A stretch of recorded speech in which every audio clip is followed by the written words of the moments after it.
Ontem a gente fez uma observação, algumas meditações no aspecto do Espírito Santo envolver Maria, que Jesus foi gerado pelo Espírito Santo. Tanto Mateus quanto Lucas, no comecinho do Evangelho, eles fazem a genealogia de Jesus, né? Até chegar em Maria, até chegar em José. Lucas volta lá em Adão, mostrando que Adão foi gerado de Deus e Adão era então filho de Deus. Tanto Mateus quanto Lucas, ao fazerem a genealogia, eles querem mostrar que Jesus, ele foi gerado pelo Espírito Santo e ele vinha como se fosse o último ou um segundo Adão. Gênesis 1, né, versículo 26 e 28, que são aqueles versículos famosos, que diz assim, quando Deus criou o homem, né, eu vou ler. Também disse Deus, façamos o homem à nossa imagem, conforme a nossa semelhança. Tenha ele domínio sobre os peixes do mar, sobre as aves dos céus, sobre os animais domésticos, sobre toda a terra e sobre todos os répteis que rastejam pela terra. Criou Deus, pois, o homem à sua imagem, a imagem de Deus o criou, homem e mulher os criou. E Deus os abençoou e lhes disse, sede fecundos, multiplicai-vos, enchei a terra, sujeitai-a, dominai sobre os peixes do mar, sobre as aves dos céus e sobre todo animal que rasteja pela terra. Deus formou o homem e formou o homem de acordo, segundo a sua imagem, conforme a sua semelhança. É importante a gente entender o significado que a Bíblia está querendo nos trazer aqui sobre imagem, né? O que é ser a imagem de Deus? Bom, o texto não está explicando necessariamente a imagem de Deus, porém, ele está apontando para o que ela se refere. Quando Deus fala, façamos o homem a nossa imagem conforme a nossa semelhança, a primeira coisa que Deus diz e tenha ele domínio sobre toda a criação. Então, ser imagem e semelhança de Deus é dominar. E Deus deu esse modelo de domínio nos versículos anteriores de Gênesis. No princípio criou Deus os céus e a terra. A terra, porém, estava sem forma e vazia, ou seja, um caos. Então, Deus vai e domina sobre o caos, enchendo a terra de coisas boas, criando as coisas pelo poder da sua palavra. Não é? Criou os animais, criou as estrelas, sol, lua, criou as plantas, criou tudo com o poder da sua palavra. Deus dominou o caos com o poder de sua palavra. Porque Deus, então, é rei, ele domina, ele é um soberano.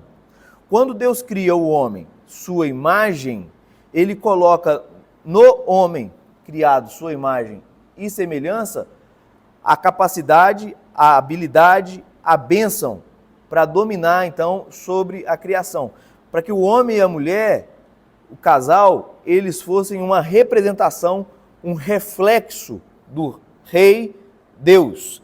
Não é? Então, Adão refletia a soberania de Deus, foi abençoado, foi criado para refletir a glória soberana, absoluta de Deus reinando sobre toda a criação. E aí a gente sabe o que acontece lá em Gênesis 3, Adão e Eva pecam, eles falham, eles fracassam em refletir a imagem de Deus. A serpente vira para Eva, né, e começa a trocar ali uma ideia com ela, e ela tinha a responsabilidade, Eva, de guardar a palavra de Deus, e ela não guarda a palavra de Deus, ela não guarda o mandamento de Deus. A serpente falou que se ela comesse daquela árvore, ela seria como Deus.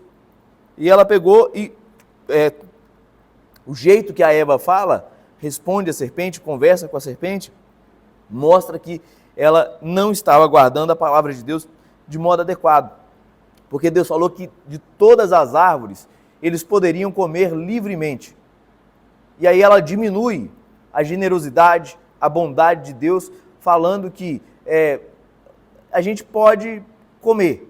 Ela não falou livremente, abertamente, generosamente. Ela diminuiu.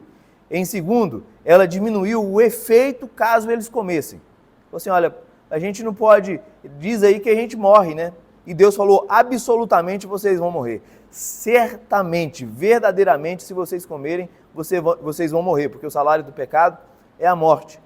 E por último, ela aumenta, ela maximiza os efeitos disso, né? Porque ela vai falar assim, olha, a gente não pode nem tocar, né? E Deus não tinha falado que não poderia nem tocar. Ele falou, você não pode comer. Então ela exagera algo que deveria, né, não ser exagerado. Isso mostra que o pecado, né, nasce no coração e não na consumação. A consumação é quando a gente dá a garantia do pecado, mas ele começa no coração, quando o coração não guarda a palavra de Deus. Quando o Gênesis, Êxodo, Levítico, Número, o Pentateuco, né, os 5 primeiros livros da Bíblia foram escritos, é interessante o trabalho da arqueologia nos últimos anos, porque eles têm nos dado descobertas e estudos e descoberto materiais que nos ajudam até mesmo ali na compreensão das Escrituras. É como se fosse uma espécie de auxílio. Na Mesopotâmia, no Antigo Oriente Próximo, no Egito, era muito comum que um rei, ele representava o seu Deus. O seu Deus aqui com um D minúsculo. Então, o rei era um representante, era um reflexo do seu Deus. E aí, esse rei, ele tinha o hábito de, à medida que ele ia conquistando territórios, ele mandava edificar estátuas, né, e fazer obras que o representasse. Agora, essas estátuas eram inanimados, é claro, né? Mas dentro daquela região, que aquele rei plantava aquela sua imagem, estava mostrando que aquela região ali, quem mandava era ele, né? E aí, quando a gente observa a linguagem que Deus usa para nós aqui em Gênesis, ela tem uma verossimilhança com esse tipo de entendimento e cultura do Antigo Oriente Próximo, que era, olha, Deus colocou um rei como representante dele no Éden, no Jardim do Éden, para que ele dominasse, para que ele governasse, para que ele fizesse aquele pequeno reino prosperar por toda a terra. Então Deus vai e planta, então, Adão era um reflexo desse Deus.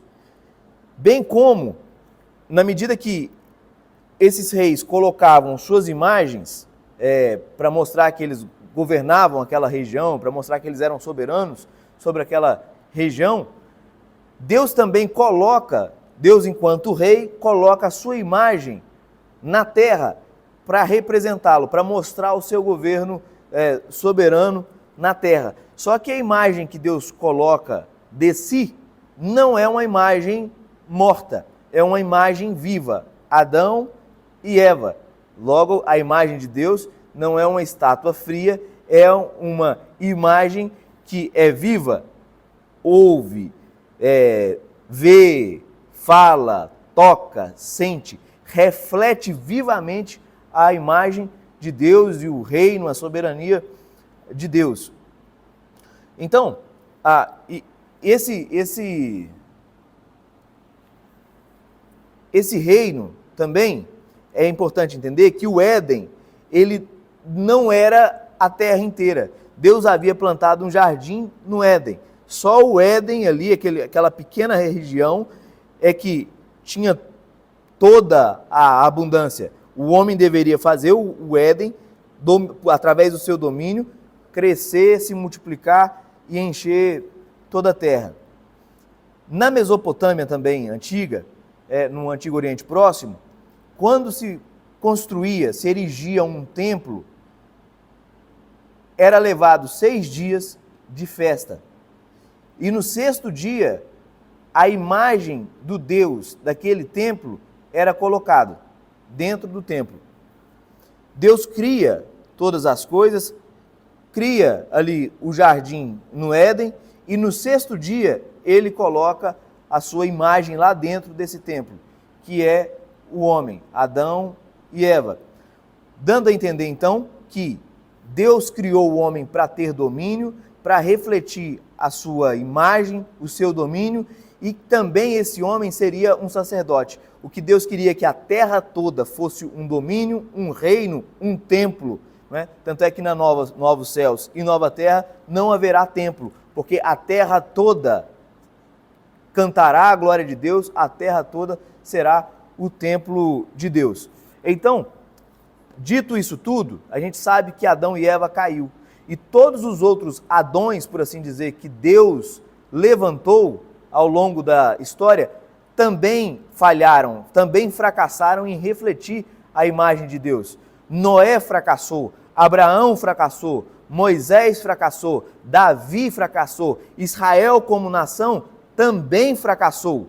E a expectativa desse povo que Deus tinha feito, que era o povo de Israel, e há 400 anos Deus já não comunicava com eles, a expectativa desse povo é que um rei, por promessa de Deus, que era filho de Davi, que era descendente de Davi, ele se manifestaria, ele apareceria e o seu reinado, o seu domínio não fracassaria, de modo que o seu reino não tivesse fim.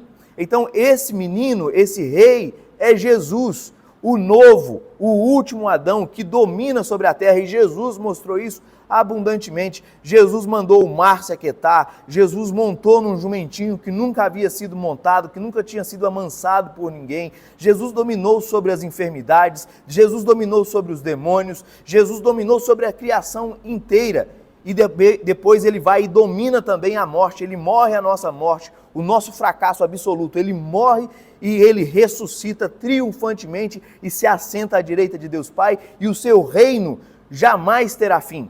Agora, nós vemos já o seu reino celestial dentro do nosso coração. O reino de Deus não vem com visível aparência, ele está dentro de nós. E o reino de Deus é justiça, paz e alegria no Espírito Santo. Jesus disse assim: olha, eu sou a videira verdadeira e vocês são os ramos. Jesus é aquele homem do Salmo 1 que nunca se sentou na roda dos escarnecedores, que nunca se deteve no caminho dos pecadores, que não andou no conselho dos ímpios. E ele é como essa árvore frondosa na qual nós somos, eu e você, somos enxertados por meio da fé. E nós precisamos frutificar esse reinado de Deus por meio do amor. Então que Deus abençoe o seu dia, Deus abençoe o nosso dia, o nosso fim de semana, para podermos ver e celebrar esse reino de Deus, esse Jesus que é o Messias, aquele que reina eternamente e o seu reinado não terá fim. Ele é poderoso, ele é suficiente nas nossas vidas, a nossa alegria, o nosso provedor, o nosso sustentador. Então receba mesmo do reino de Deus, priorize o reino de Deus na sua vida, em nome de Jesus, e reflita a imagem desse rei maravilhoso que é Jesus por meio da graça dele. Esse é o propósito da nossa vida, refletir a glória de Deus por meio de Jesus Cristo. Deus abençoe vocês, gente. Beijo grande no coração.